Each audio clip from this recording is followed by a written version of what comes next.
மகிழ்ச்சியா? அரியது கேட்கின் வரிவடி வேலோய், அரிது அரிது மானிடராதல் அரிது அப்படின்னு ஔவையார் சொல்லியிருக்கா இல்லையா? அந்த அரிதாய் பெற்ற மானிட பிறவையை நம்ம எல்லாம் எப்படி கொண்டாடணும்? ஒரு ஒரு க்ஷணமும் we have to enjoy it, no? We have to spend in enjoying it, spreading happiness and being happy. அதை தானே பண்ணிட்டு இருக்கோம் இங்க சங்கமம் மேடையில. நேத்துல இருந்து 2 நாளா அதான் பண்ணிட்டு இருக்கோம். இப்ப கொண்டாடணும் அப்படின்னா என்ன பண்ணுவோம்? பாரதியார் சொன்ன மாதிரி ஆடுவோமே பள்ளு பாடுவோமே அப்படின்னு ஆடியும் பாடியும் தானே நம்ம கொண்டாடிட்டு இருக்கோம். நாங்க பாட்டு பாடி உங்களை மகிழ்விக்க போறோம். எதை பத்தி பாட போறோம்? பெரியவாள்லாம் ஆசீர்வாதம் பண்ணும்போது 16 பெற்று பெருவாழ்வு வாழ்க அப்படின்னு தானே ஆசீர்வாதம் பண்ணுவா. அது 16 அப்படிங்கிறது 16 பேர்களாமா.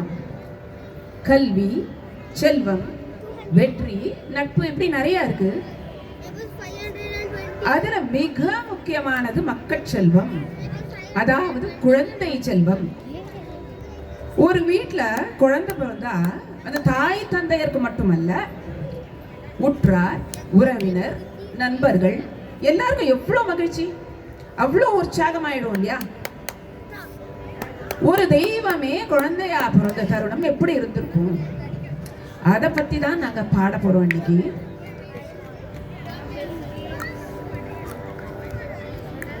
கோகுலத்துல தங்களோட அரசனான நந்தகோபன் யசோதையோட அரண்மனையில ஒரு குழந்தை வந்து பிறந்தாச்சு அப்படிங்கிற செய்தி பரவி. அந்த விஷயத்தை கேட்ட மக்கள் எல்லாரும் அப்படி மகிழ்ச்சியில திக்குமுக்காடி போயிட்டார்களாம். ஆப்வியஸ்லி நோ, எங்களோட தலைவனுக்கு ஒரு வாரிசு வந்தாச்சு, எங்களுக்கு ராஜகுமாரன் வந்துட்டான் அப்படின்னு அவ்வளோ குஷியா வாழ்க்கலாம். அந்த மகிழ்ச்சியை எப்படி வெளிப்படுத்துவா? தலைகால் புரியலையா அவளுக்கு. அங்க எல்லாரும் அந்த செய்தியை கேட்டுட்டு ஓடுறாளாம். சில பேர் குதிக்கிறார்களாம், பாட்டு பாடுறாளாம், சில பேர் டான்ஸ் ஆடிட்டு இருக்காளாம், ஒருத்தரை கட்டிக்கிறாளாம், பூ கொட்டுறாளாம், ஒருத்தர் மேல ஒருத்தர் வண்ணச்சாயம் பூசி மகிழ்ச்சியை தெரிவிச்சுக்கிறாளாம். அப்பவே ஹோலி இருந்தது போல இருக்கு.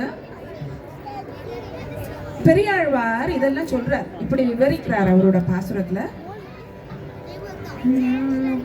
ஓடுவர் விழுவர் முகந்து அழிப்பர், ஓடுவர் விழுவர் முகந்து அழிப்பர், ஆடுவார் நம்பீரார் எங்கோற்ற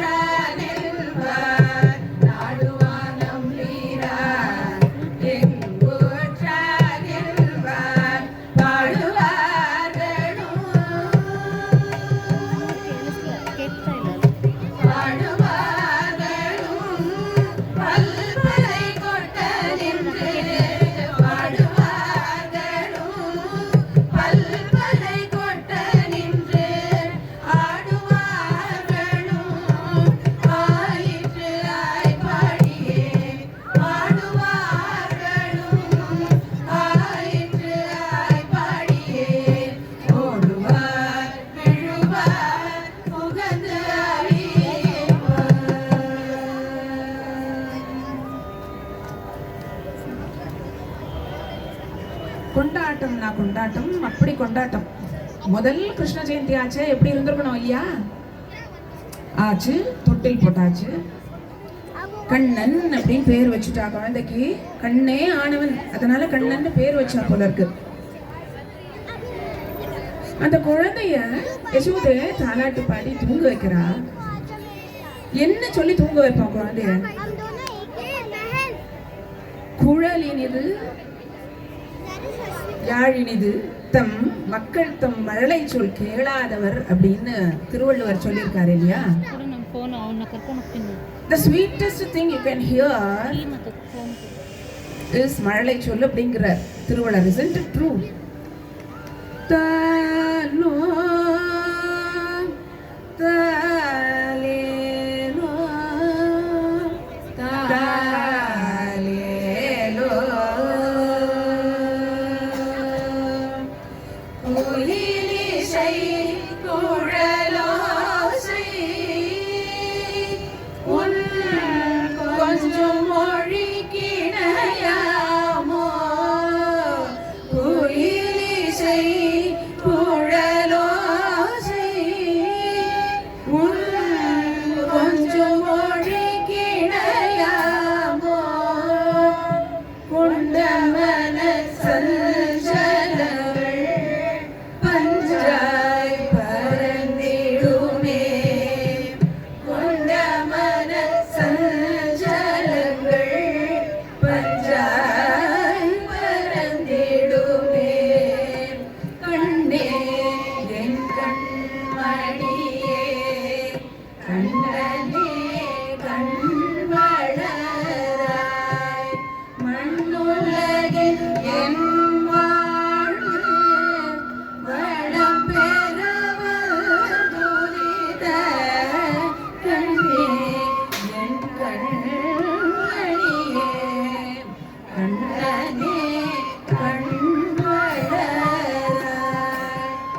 தாலோ தாலோ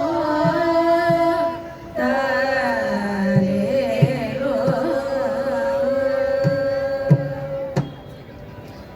அந்த தெய்வ குழந்தைய யசோதை தாலாட்டு பாடி தூங்க வைக்கிற காட்சியை நினைச்சு பார்த்தாலே நமக்கே மனசஞ்சலம் எல்லாம் நீங்கிடும் இல்லையா?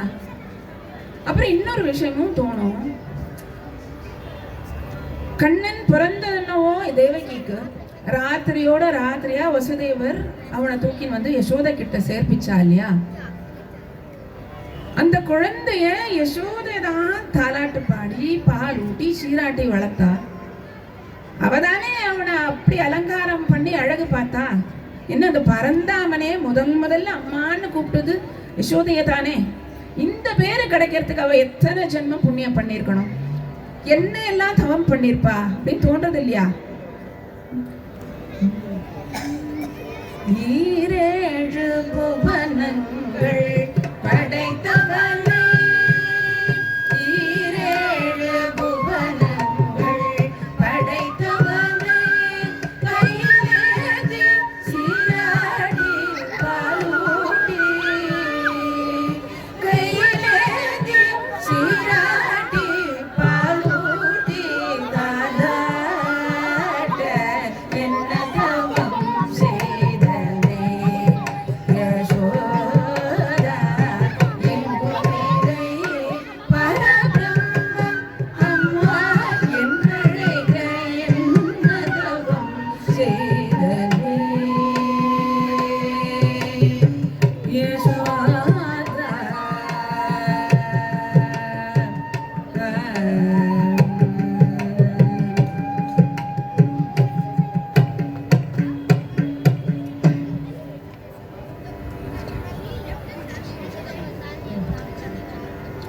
ஆச்சு இந்த தொட்டில படுத்துன்ற குழந்தை வளர்ந்துட்டு இருக்கான். அப்புறம் தொட்டிலே மெதுவா இறங்கி தவழ ஆரம்பிச்சாச்சு குழந்தை. தவழ்ந்து தவழ்ந்து அம்மா கையை பிடிச்சி ஒரு அடி வைக்கிறது, தொட்டில பிடிச்சி இன்னொன்று அடி வைக்கிறது. அப்புறம் இன்னும் கொஞ்சம் வளர்ந்து யாரும் ஹெல்ப்பும் எனக்கு வேண்டாம் அப்படின்னு தத்தி தத்தி நடந்து வரானா. அந்த கண்ணனை தானே நம்ம ஆத்துல கிருஷ்ண ஜெயந்தி அன்னைக்கு கோலத்துல காலை அரைஞ்சு வரவேற்கிறோம்.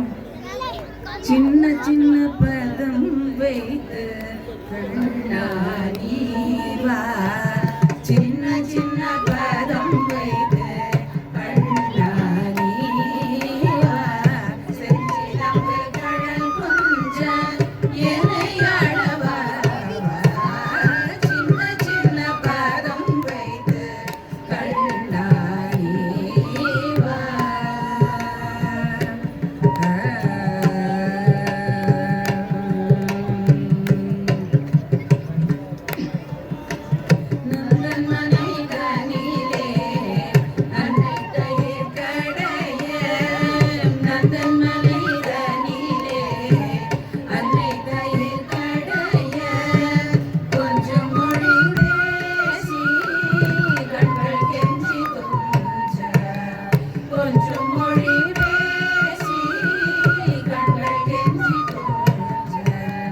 கனிவாயிதழ் சுழித்து கரம் நீட்டி காதுதைத்து கனிவாயிதழ் சுழித்து கரம் நீட்டி காதுதைத்து வெண்ணை தந்தால் விடுவேன் என்று அடம் பிடித்து நடம் புரிந்த வெண்ணை தந்தால் விடுவேன் என்று அடம் பிடித்து நடம் புரிந்த சின்ன சின்ன பதம் வைத்து கண்ணானே வா.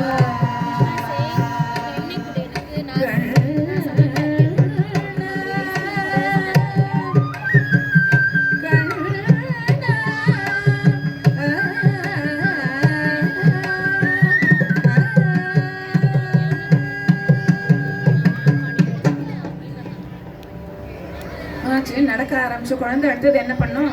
விஷமம் தான். கண்ணன் விஷமம்னா விஷமம் அத்தனை விஷமம் பண்ணுவானா? இப்ப தூங்குற மாதிரி நடிப்பானா? யசோதையும் கொஞ்சம் கண்ண சரலாமேன்னு படுத்துனா எழுந்து வெளில ஓடி போடுவானா? போய் அக்கம் பக்கத்துல போய் வெண்ணெயை திருடி தின்னுடுவானா? ஃப்ரெண்ட்ஸோட விளையாட போறேம்மா அப்படின்னு போக வேண்டியது, யார் மேலேயாவது கல்லை தூக்கி போட வேண்டியது, பின்னல் பிடிச்சி வைக்கிறது, எதையாவது சொல்லி அழ விட வேண்டியது. அவன் பண்ண விஷமத்துக்கு அளவே இல்லை. அத்தனை ஆழ்வார்களும் மியூசிக் கம்போசர்ஸும் பாட்டு பாடி இருக்க அதை பத்தி. விஷமக்கார கண்ணன் விஷமக்கார கண்ணன் பொல்லாத விஷமக்கார கண்ணன் விஷமக்கார கண்ணன் பொல்லாத விஷமக்கார கண்ணன் வேடிக்கையை பாட்டு பாடி விதவிதமாய் ஆட்டமாடி நாளைக்கு ஒரு லீலை செய்யும் அந்த கோபாலகிருஷ்ணன் விஷமக்கார கண்ணன் பொல்லாத விஷமக்கார கண்ணன் நீலமேகம் போல இருப்பான் பாடினாலோ நெஞ்சில் வந்து கூடியிருப்பான் நீலமேகம் போல இருப்பான் பாடினாலோ நெஞ்சில் வந்து கூடியிருப்பான் போல புல்லாம் குழலுதி போல புல்லாம் குழலுதி கோபிகளை கண்ணமாடி கொஞ்சம் போல வெண்ணை காடி என்று வீடு ஆட்டமாடும் விஷமக்கார கண்ணன் பொல்லாத விஷமக்கார கண்ணன். நாழிக்கூட லீலை செய்யும் நந்தகோபாலன்னு பாடினோம். அவ்வளவு விஷமமா.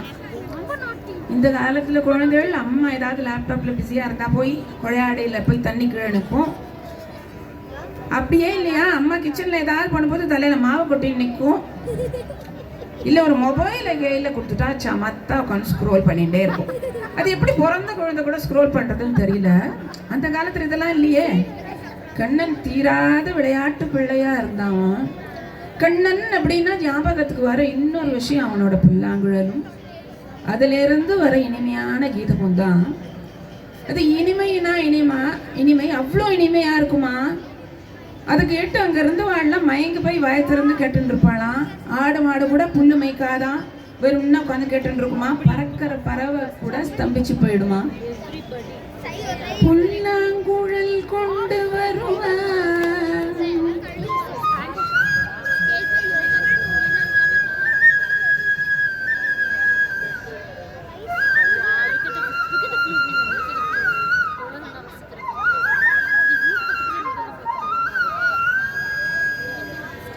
புல்லாங்குழல் கொண்டு வருவான் கண்ணன் புல்லாங்குழல் கொண்டு வருவான் புல்லாங்குழல் கொண்டு வருவான் கண்ணன் புல்லாங்குழல் கொண்டு வருவான் அமுது பொங்கி தரும் மன்னன் கீதம் படிப்பான் புல்லாங்குழல் கொண்டு வருவான் அமுது பொங்கி தரும் மன்னன் கீதம் படிப்பான் கள்ளாமயங்குவது போலே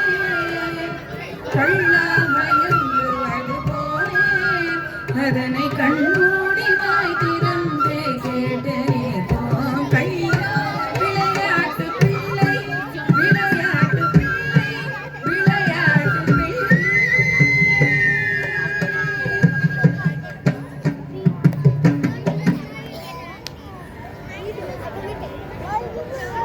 நம்ம கண்ணனை பத்தி ஏதோ பேசிட்டு இருக்கோம். சாதாரண குழந்தை மாதிரி ஏதோ தாலாட்டு பண்ணிடான்.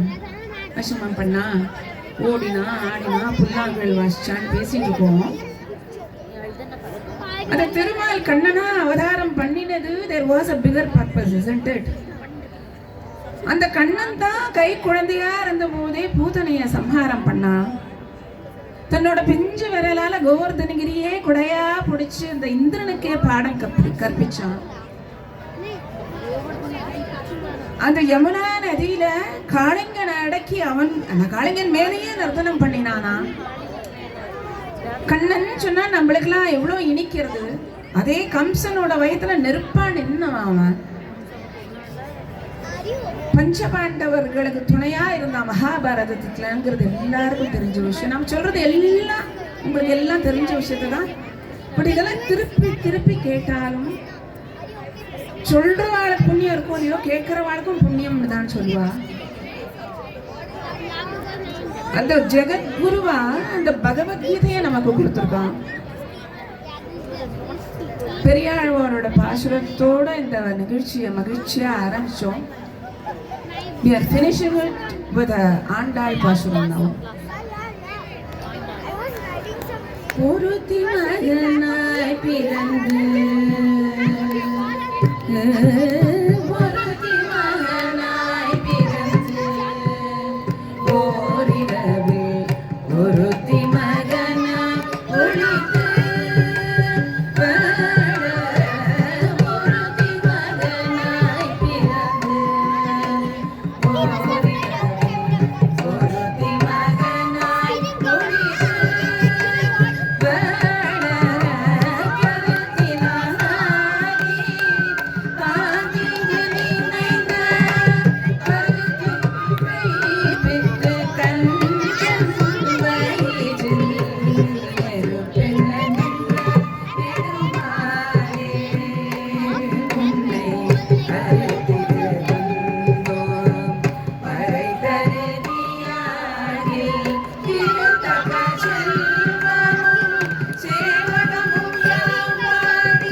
ஆண்டாள் சொற்படி நம்ம எல்லா சகல செல்வங்களும் பெற்று வருத்தமெல்லாம் தெரிந்து மகிழ்ச்சியா இருக்கலாம்.